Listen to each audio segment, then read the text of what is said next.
Bismillahirrahmanirrahim. Assalamualaikum, dear students of class 6. We hope you all are fine. Open your secondary social studies for Pakistan by Peter Moss at page number 26.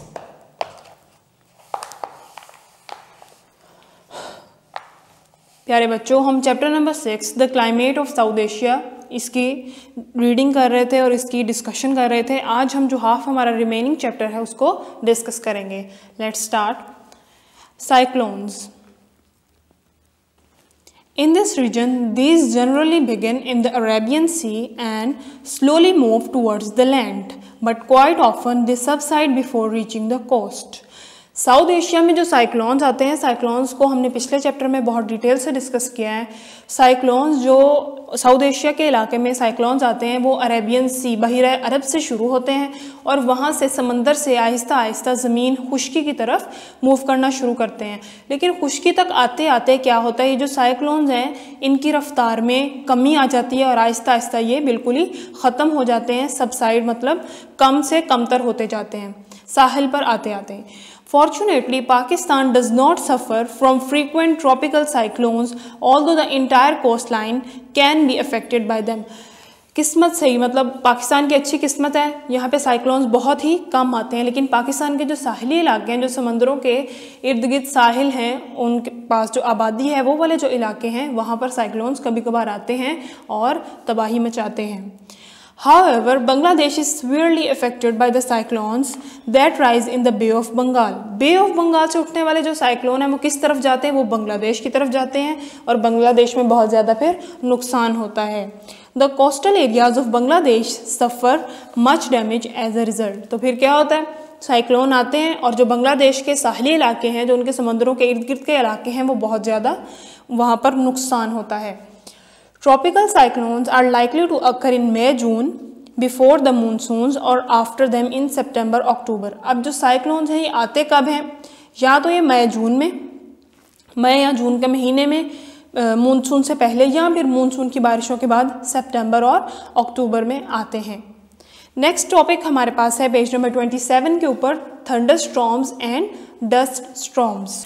Thunder storms and dust storms.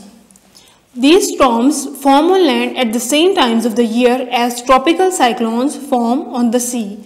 ये जो तूफान है, जब हमारे समंदरों के ऊपर cyclones आ रहे होते हैं एंड उस वक्त मीनवाइल जो ज़मीन है उसके ऊपर क्या आ रहे होते हैं, thunder storms and dust storms, यानी कि रेत और मिट्टी के जो तूफान है वो आ रहे होते हैं। Thunderstorms are a combination of strong gales, wind followed by rain. Thunderstorms क्या होते हैं, thunderstorms में बहुत ज़्यादा बारिश भी हो रही होती है और बहुत ही ज़्यादा सख्त तेज़ हवा भी चल रही होती है। These are common in northern Punjab, Pakistan and parts of northern Punjab. ये कहाँ पर आते हैं, एक तो पाकिस्तान के शुमाली इलाकों में जो हमारे ठंडे इलाके हैं और पंजाब के भी शुमाली इलाका जात में आते हैं। Dust storms, which are more common in Upper Sindh and adjoining parts of Balochistan, are made up of strong winds that churn up huge clouds of dust. ये जो डस्ट स्टॉर्म्स है हमारे पास, ये कहाँ पर आते हैं, सिंध के बालाई ऊपर वाले हिस्सों में और सिंध के साथ ही जो बलूचिस्तान का सिंध के पास इलाका जो मिलता है उसके साथ वहाँ पर आते हैं। और इसके अंदर क्या होता है, बहुत ही स्ट्रॉन्ग विंड, बहुत ज़्यादा हवा चलती है और डस्ट के बड़े बड़े क्लाउड, मिट्टी के बड़े बड़े क्लाउड्स बन जाते हैं। इसको हम क्या कहते हैं, डस्ट स्टॉर्म कहते हैं। उसके बाद हम पढ़ते हैं अनदर फैक्टर, टेम्परेचर, वो हमारे क्लाइमेट को किस तरह से इफ़ेक्ट करता है। Most of South Asia has a generally warm climate except for the mountainous regions in the north which have lower temperature. South Asia का आमतौर पर टेम्परेचर जो है वो गर्म ही होता है, सिवाय पहाड़ी इलाकों के। वहाँ पर क्या है, टेम्परेचर जो है नॉर्मली कम होता है। समर्स आर फेयरली हॉट, गर्मियों में टेम्परेचर जो है वो बहुत ज़्यादा हाई होता है। With some parts of India and Pakistan having very high temperature, और इंडिया और पाकिस्तान के कुछ हिस्से तो बहुत ही ज़्यादा गर्म होते हैं। Winters are generally cool and pleasant, but the northern areas of Pakistan and India and Nepal and Bhutan are very cold. और सर्दियाँ जो हैं वो ठंडी होती हैं और खुशगवार सा मौसम होता है पाकिस्तान में, लेकिन जो पाकिस्तान और इंडिया, नेपाल और भूटान, इनके शुमाली इलाका ज़्यादा है, यहाँ पर बहुत ज़्यादा सख्त सर्दी पड़ती है। उसके बाद नीचे हमें वो एक टेबल देता है टेम्परेचर के लिहाज से। Pakistan can be divided into the following temperature zones. सबसे पहले hot, warm, mild, cool and cold. Hot जब हमारे पास वेदर होगा तो कितना टेम्परेचर होता है 32 डिग्री सेल्सियस और मोर या फिर इससे ज़्यादा। अगर हम इसको फ़ारेनहाइट में देखें तो 90 डिग्री फ़ारेनहाइट और मोर। टेम्परेचर की 2 यूनिट्स हैं, सेल्सियस और फ़ारेनहाइट। एक थर्ड यूनिट भी होता है टेम्परेचर का, उससे हम क्या कहते हैं, केल्विन। वो यहाँ पर डिस्कस नहीं किया गया। उसके बाद है वार्म यानी गर्म। उसमें टेम्परेचर कितना होता है, यानी हॉट से थोड़ा सा कम, 21 degree Celsius to 31 degree Celsius और 70 फ़ारेनहाइट टू 89 फ़ारेनहाइट। माइल्ड दरमियाना मौसम, 10 degree Celsius to 20 degree Celsius और 50 फ़ारेनहाइट टू 69 फ़ारेनहाइट। उसके बाद कूल यानी बहुत ज़्यादा ठंडा नहीं लेकिन ठंडा, माइल्ड से ज़्यादा और कोल्ड से कम, 0 degree Celsius to 9 degree Celsius and 32 Fahrenheit to 49 Fahrenheit. उसके बाद है कोल्ड, बिलो 0 डिग्री सेल्सियस यानी 0 डिग्री सेल्सियस से भी कम, और अगर हम इसको कन्वर्ट करें फ़ारेनहाइट में तो बिलो 32 डिग्री फ़ारेनहाइट। अब उसको वो अलग अलग से डिस्कस करेगा। सबसे पहले ए पार्ट है हमारे पास, warm to cool summer and cold winter. ऐसे इलाके जहाँ पर समर जो है पहले बहुत गर्म होती है, उसके बाद आहिस्ता आहिस्ता वो ठंडी होना शुरू हो जाती है, प्लेजेंट वेदर गर्मियों में, और जो सर्दियाँ हैं वहाँ पर वो सख्त ठंडी होती हैं। वो कौन से इलाके हैं देखते हैं। Summer temperatures in this zone are from 0 degree Celsius to 20 degree Celsius. Temperature कितना होता है इन इलाकों में, 0 degree to 20 degree, while winter temperatures are from 9 degree Celsius to below 0 degree Celsius. MCQ type जो है क्वेश्चन है, इनको आपने अच्छे से याद रखना है।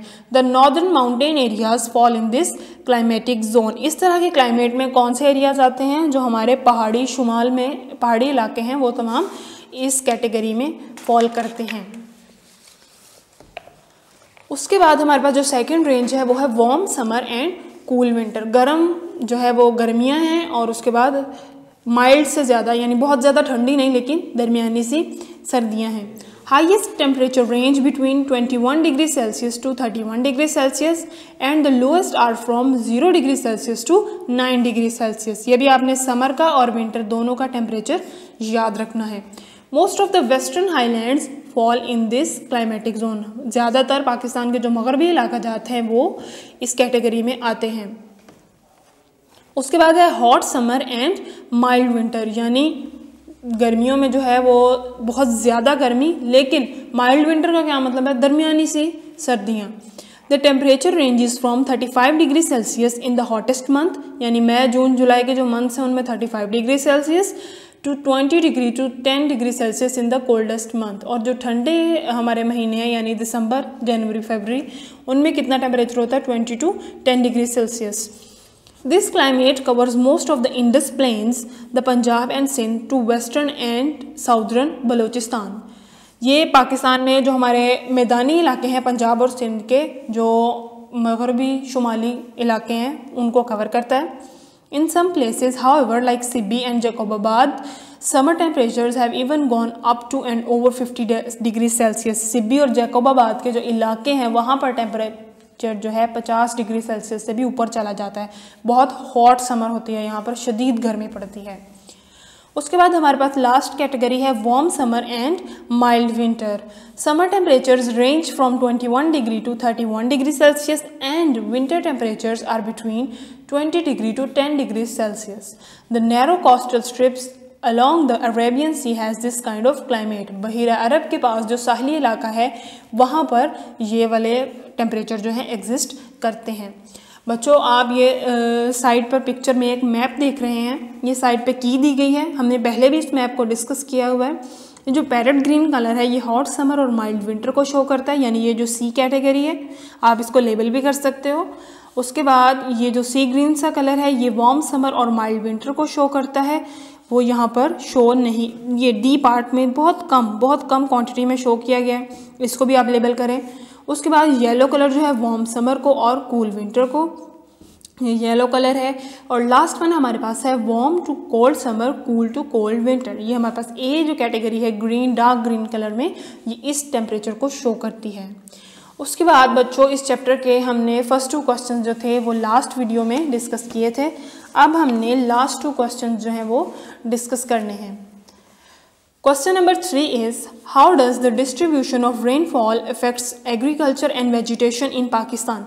पाकिस्तान में जो हमारी काश्तकारी है उसको बारिश जो है वो कैसे अफेक्ट करती है।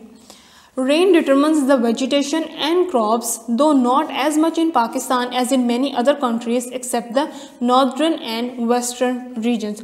पाकिस्तान के जो मगरबी और शुमाली इलाके हैं उनके अलावा पाकिस्तान में अल्लाह ताला ने इतने अच्छे 4 हमें मौसम दिए हैं कि बारिश जो है उसकी इतनी ज़रूरत पेश नहीं आती जितनी कि बाकी कंट्रीज़ में आती है, ताकि वो अपनी क्रॉप्स को, वेजिटेशन जो है उसको ग्रो करवा सकें।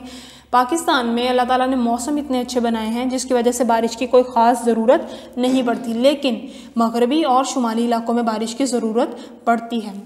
There is generally insufficient support agriculture in the absence of rain. अब वो एक जनरल बात करता है कि बारिश की गैर मौजूदगी में जो एग्रीकल्चर है वो हमारा इतना अच्छा ग्रो नहीं करता, उसकी ग्रोथ जो है वो है नाकाफ़ी, इनसफिशिएंट है। Question number 4 is which part of South Asia is affected by tropical cyclones, where and when do these cyclones originate? South Asia का कौन सा हिस्सा जो है वो साइक्लोन से बहुत ज़्यादा अफेक्टेड है और उसके बाद ये जो साइक्लोन्स हैं ये कहाँ से और कब ओरिजिनेट होते हैं, पैदा होते हैं। The coastal areas of south Asia can be affected by tropical cyclones. जो साउथ एशिया के साहली इलाके हैं वो बहुत ज़्यादा अफेक्ट होते हैं साइक्लोन से। Which originate in the bay of Bengal, जो बे ऑफ बंगाल से निकलते हैं, एंड द इंडियन ओशन से और बे ऑफ बंगाल से ये ओरिजिनेट होते हैं। जी तो प्यारे बच्चों, आज हमने चैप्टर नंबर 6 जो है उसके रीडिंग भी कंप्लीट की है, उसको डिस्कस भी किया मुकम्मल, और क्वेश्चन नंबर 3, 4 जो है इसको भी डिस्कस किया है। आपने रीडिंग भी अच्छे से करनी है और उसके बाद क्वेश्चन नंबर 3, 4 जो है इसको लर्न भी करना है और अपनी नीट कॉपी में राइट डाउन भी करना है। ओके स्टूडेंट्स, अल्लाह हाफिज़।